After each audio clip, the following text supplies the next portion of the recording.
Now, obviously, the Warriors, as we were just talking about, just handled the Rockets tonight. They handled the Thunder the other night. So they've been on this tear as of late. And when you think about matchups that you'd like to watch, would you rather see on a regular basis watch the Warriors and the Rockets or the Warriors and the Thunder? I'd rather watch the Warriors and the Rockets. As intriguing as the whole side story of Kevin Durant, Russell Westbrook, are they going to dap it up? Or are they going to speak during the game? If they do, what are they going to say? Look, they're not going to tell us anyway. I think it's certainly going to be intriguing when Kevin Durant goes back to Oklahoma City to hear the level of the decibel of boos that he gets. But the fact is, Houston's just a way better team. And as a neutral fan, I want to see a more competitive game. The Warriors are the best team in the NBA right now. The talent disparity between them and everybody else is pretty great. The talent disparity between them and the Thunder is huge. It's less so with the Rockets. And I think we saw that with the Rockets' comeback win in Oracle. There's not a lot of teams that can go to Oracle, have a huge fourth quarter, frustrate the Warriors on their home turf, take them to overtime, and win that game in overtime. There's not a lot of teams that can do that. Houston's one of those teams when the three ball's falling.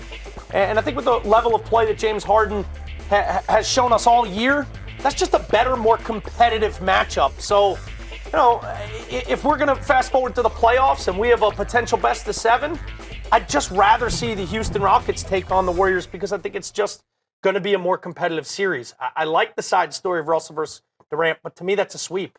There's a reason that when they've played a couple times, it's not even been a contest.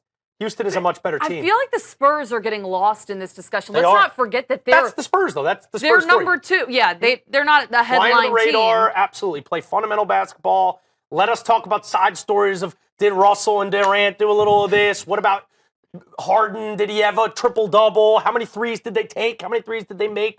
And they're the Spurs, just waiting there, consistent as ever, like death and taxes. You can absolutely set your Count watch on the Spurs. to the San Antonio Spurs.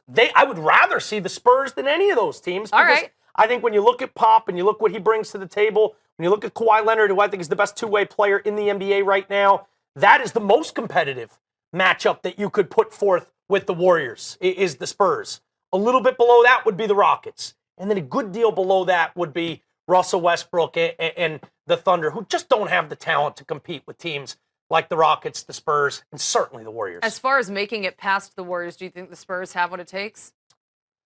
I don't think so. If I had to put my money to it, I think the Warriors would win that series. But I think of any team in the West, the Spurs have the best shot to dethrone them. They're going to have to get maximum performance. They're going to have to play to almost their peak potential to beat that immensely talented Warriors team.